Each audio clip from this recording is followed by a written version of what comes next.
Hey there, lovely soul. Welcome back to Noah's Stories. Today's story is one of quiet strength, forgotten memories, and the kind of love that finds its way even through darkness. So grab your tea, settle in, and let's walk with Eva, because sometimes the most powerful journeys begin in silence. The town of Pine Hollow, Montana rested in quiet isolation, as if abandoned by time. The pines whispered in the breeze, and dirt roads stretched endlessly.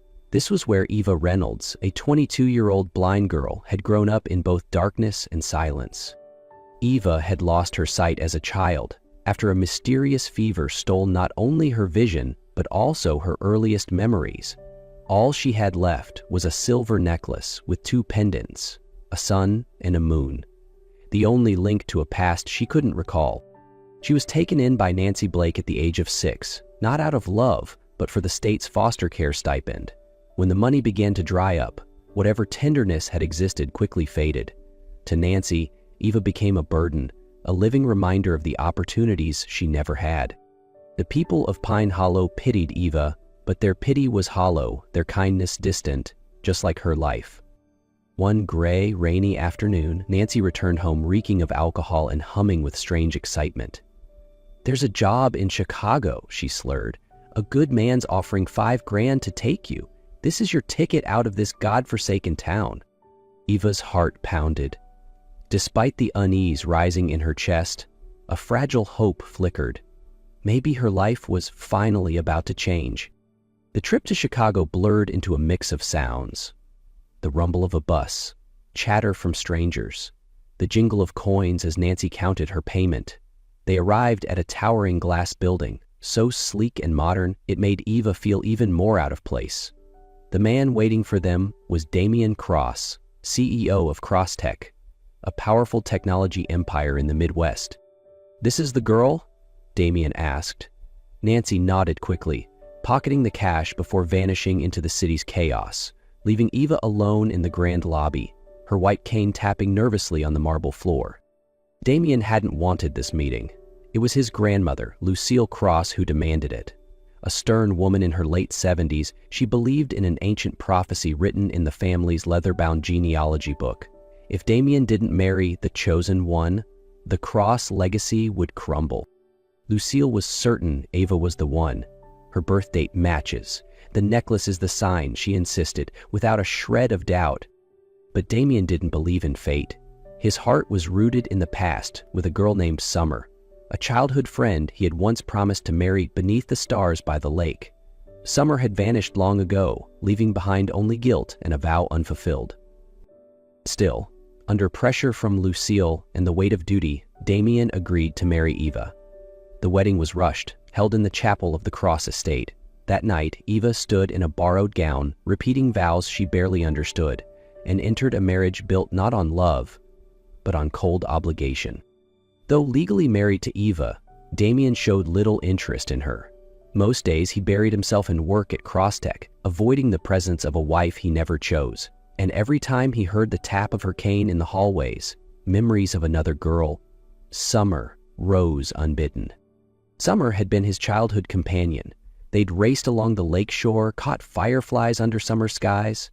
He had given her a necklace with a sun and a moon pendant, promising one day he'd marry her beneath the stars.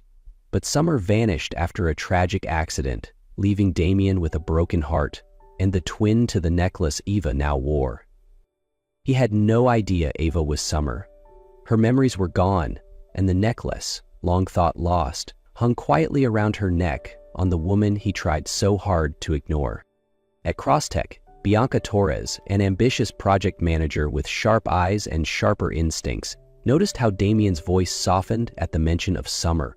One night, she overheard him whispering to his assistant Miles, "She wears the same necklace, but she doesn't remember." Bianca smiled to herself. A plan began to take shape. One evening, passing the estate's library, she spotted Eva crouched to pick up the fallen necklace. Bianca quietly stepped in, lifting it before Eva noticed, her eyes narrowing on the familiar design. "This is it," she whispered.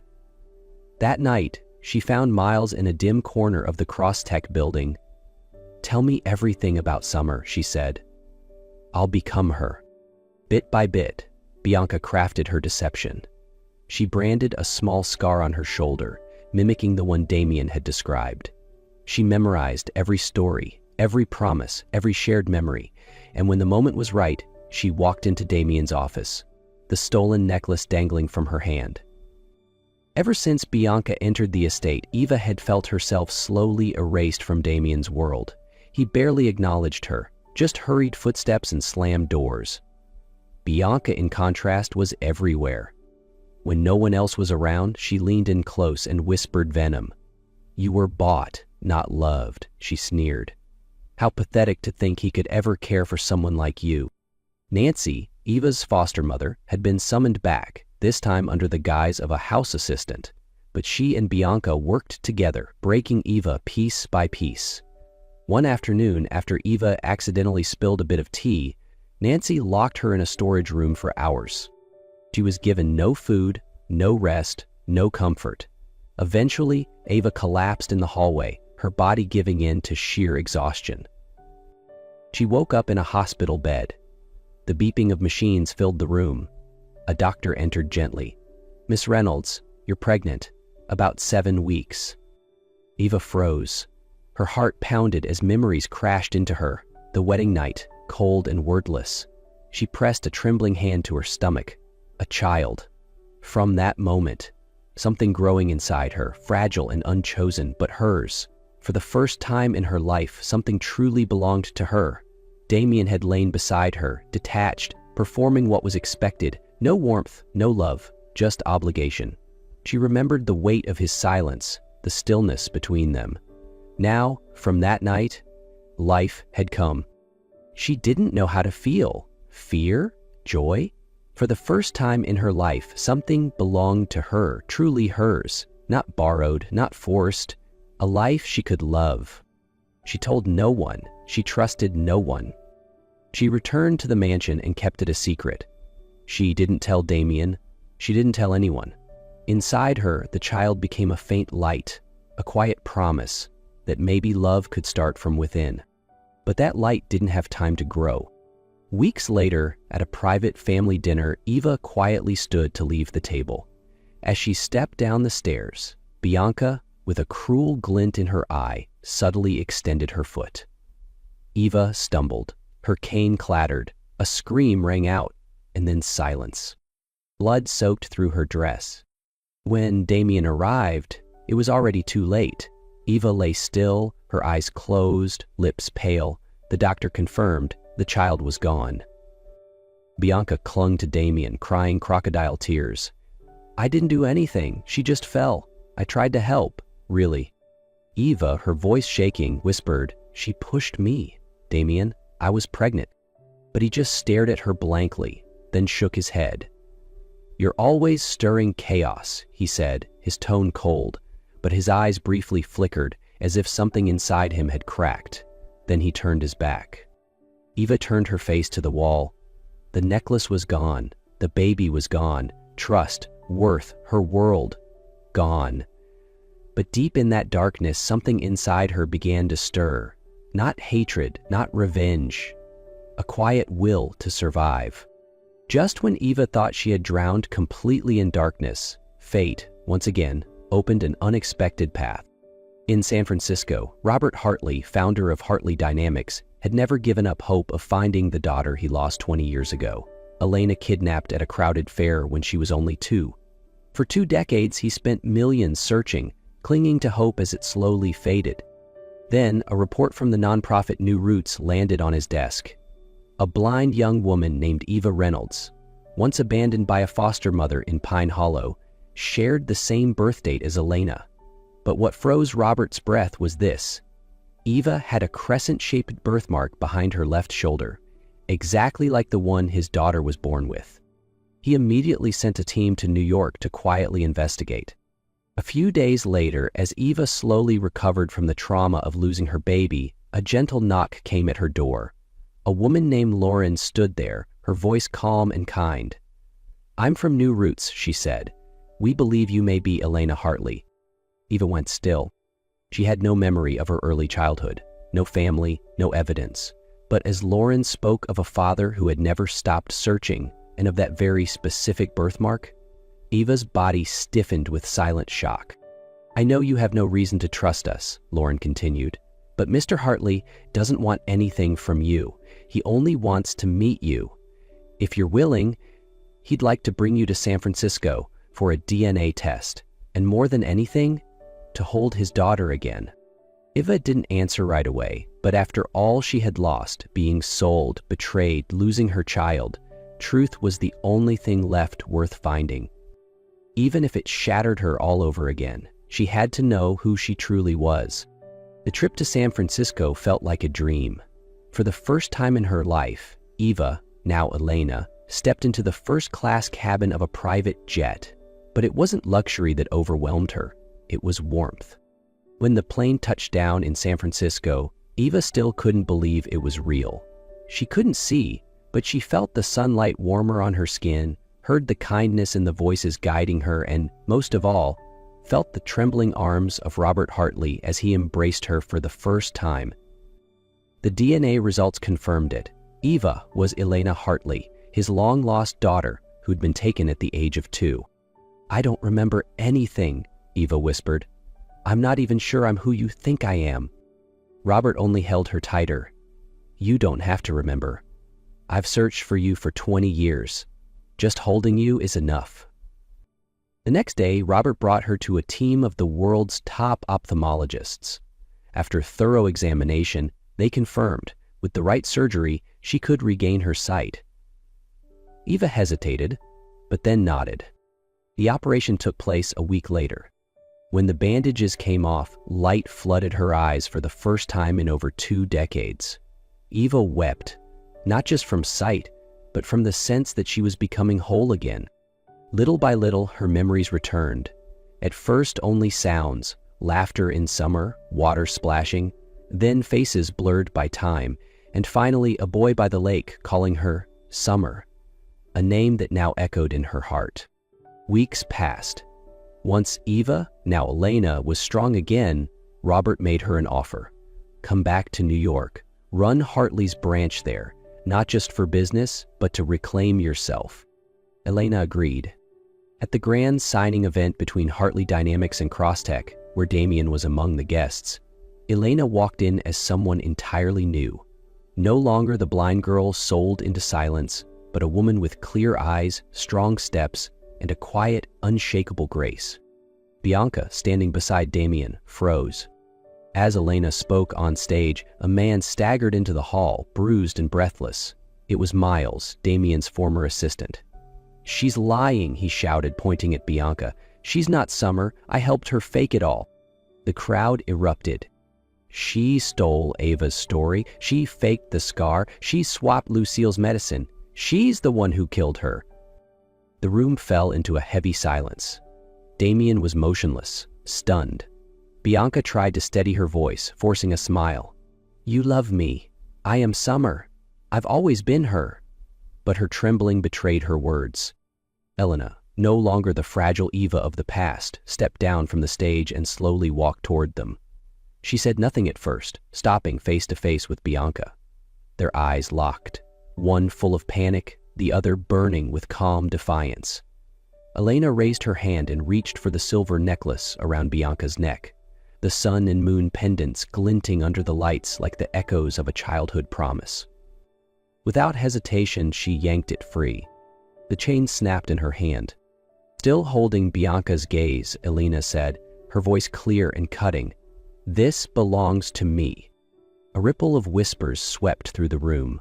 Bianca stepped back, then turned to run, but security had already sealed the exits. In a last desperate cry, she screamed, "I did it for love! I deserve this!" But no one was listening anymore. Silence followed her as she was led away, the necklace resting in Elena's palm. The past finally returned to its rightful owner. Damien stood still, eyes fixed on Elena. He didn't look at Bianca. He didn't need to. All his focus was on the woman he once abandoned, once doubted, once broke. He stepped forward, slow, uncertain. "Eva," he breathed, then, correcting himself, voice cracking, "No, Summer." Elena met his eyes, her hand gripping the necklace now back where it belonged. There was no darkness left in her gaze, only the clarity of someone who had endured and emerged stronger. Damien pulled a crumpled letter from his pocket. "It's from Lucille," he said. "She knew. She always knew. She wrote, 'That girl is your redemption. Don't lose her the way you've lost everything else.'" His voice trembled. "I was blind, Summer, not in sight, but in heart. I left you to suffer. I let you lose our child. I made you live in silence in the shadows I created." He dropped to his knees, not as a CEO, but as a man who had lost his soul. "I'm not asking to be forgiven. I'm asking for a chance to be worthy of it." Elena looked down at him, the man who once brought her to ruin, now kneeling in pieces before her. She remembered it all: the cold wedding night, the unspoken wounds, the child she never held. But through the cracks of memory, she also saw the boy by the lake, the smile of Jackie, the warmth of the hand that once promised her forever. "You made me lose everything," she said, her voice steady. "But because of that, I found myself again." Then she reached out her hand and pulled him to his feet.